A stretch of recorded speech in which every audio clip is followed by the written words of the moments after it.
Allô, Jacques Paris. Colonna n'était pas armé, il n'a pas opposé de résistance. C'est bien elle qui a écrit Omar m'a tué. Voici les Rolling Stones. Et un nouveau générique pour votre rendez-vous quotidien, votre plongée dans les archives d'Europe 1 en début d'après-midi sera lancée depuis Cap Canaveral en Floride. La capsule Orion, acte 1, scène 1, avant le retour de l'homme sur la Lune. Puis, si tout se passe bien, le premier départ vers la planète Mars dans quelques années, c'est la mission Artemis. Bonjour Laure d'Autriche. Bonjour Dimitri, bonjour à tous. Eh bien, c'est un plaisir de vous retrouver pour une nouvelle saison. L'occasion était trop belle pour ne pas réentendre. Le jour où l'homme a marché sur la Lune pour la première fois, c'était un jeudi, le 24 juillet 1969, la mission Apollo 11. Oui, 3 astronautes ont été sélectionnés, Neil Armstrong, Buzz Aldrin et Michael Collins. Sur la Lune, il n'y a pas d'eau, pas de saison, pas de vent. Et ce jour-là, la fusée qui décolle pèse 3000 tonnes. Le feu jaillit devant nous. Énorme orangée, énorme.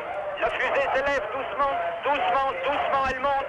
Vous entendez les vivants? Écoutez le bruit, il arrive ici et la Terre tremble. Le module commence ensuite sa descente vers la Lune. Il va se poser dans ce qui s'appelle la mer de la Tranquillité, une vaste plaine de basalte. À l'époque, les Américains et les Soviétiques se livrent une bataille dans l'espace. Et 7 ans plus tôt, en 1962, le président Kennedy disait ceci. Je crois qu'il faut aller sur la Lune. Mais certains diront pourquoi la Lune?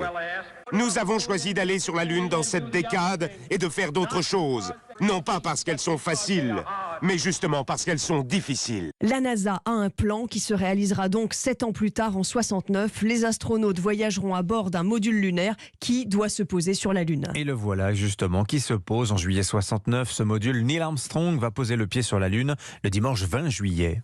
Le pied d'Armstrong apparaît sur la caméra, il tourne, il marche, ça y est, on le voit de dos, on ne voit que ses jambes à un moment. La Lune apparaît très blanche. Et sur Europe 1, Julien Besançon raconte. Il est en bas de l'échelle, je le vois maintenant de profil. L'empreinte de mon pied, dit-il, est seulement de 2 ou 3 cm de profondeur, l'empreinte du premier pas d'un homme sur la Lune. Il a posé son pied sur la Lune. Il vient de prendre avec la main,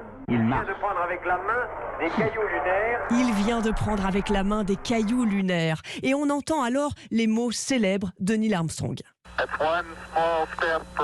C'est un petit pas pour l'homme et un grand pas pour l'humanité. Il passe 2h30 sur la Lune, puis l'équipage repart avec 20 kilos de roches. Le retour vers la Terre dure ensuite 3 jours. Et après eux, 10 autres astronautes marcheront sur la Lune. Merci beaucoup Laure d'Autriche. Allez, à suivre dans Europe Matin dans le prochain journal. Est-ce que 4 jours ça suffit ?